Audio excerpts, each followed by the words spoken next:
There's a song we have on our first record called Beloved, and a lot of people ask me, where did I get the idea of that song? Because it's basically God calling us His bride.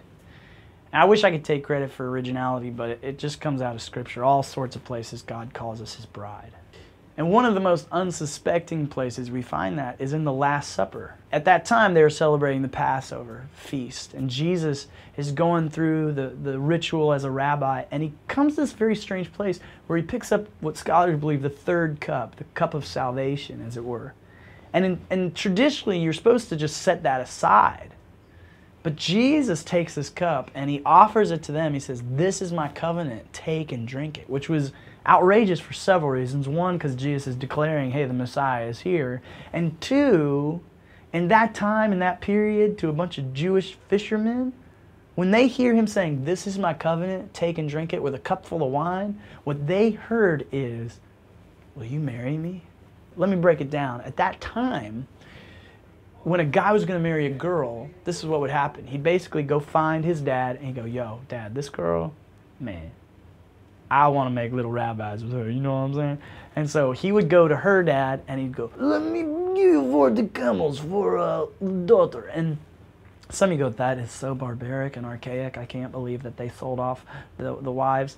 It actually wasn't terribly unromantic, because it actually was just the chance for the guy. He would buy the chance to ask her. She actually got a say in this, which is kind of cool.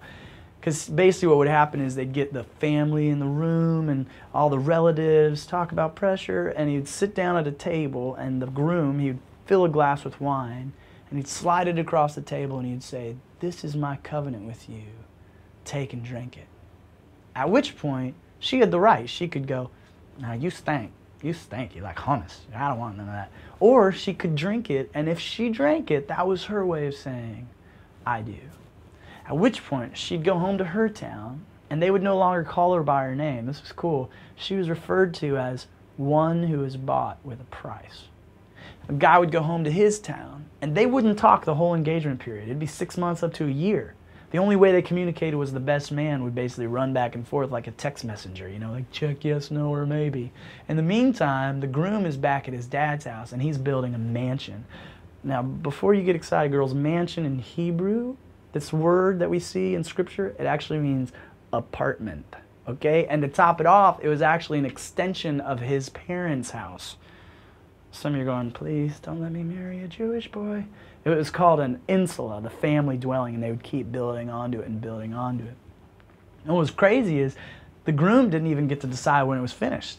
He had to wait for the father's okay, his stamp of approval. He was the one who said, "All right, it's done. Go ahead, go get her."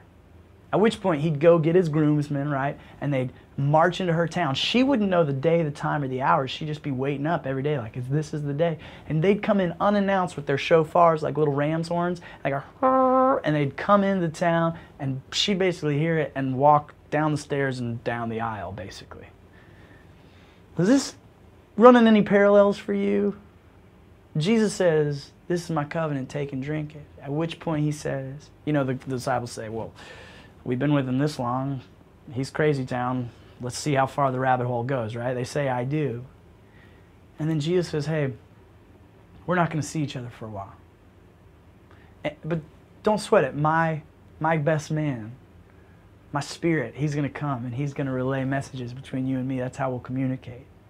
In the meantime, you're going to go home and you're not going to know the day or the time or the hour that I come back for you. But you're going to be referred to as one who is bought with a price. In the meantime, I'm going to my Father's house where there are many mansions, and I'm going to prepare one for you." And none of us know when it's going to be, but the Father does. And when He tells me that it's finished, I'm going to get my posse, my groomsmen, the holy angels. They're going to blow their shofars, the 4 trumpets, and I'm going to come home and bring you home for the marriage supper of the Lamb. And what's unbelievable, if this weren't all enough, is that metaphorically Jesus is proposing to all of us. And He's not even proposing to a really great, amazing wife who's going to do all this amazing stuff for Him. Scripture tells us that He brings this proposal to an adulterous, unfaithful wife. He calls us that in Hosea and Isaiah and Ezekiel, all over Scripture. So the issue isn't whether or not you're going to be the perfect bride. The issue is, will you take it? Will you drink it? Because the invitation is open.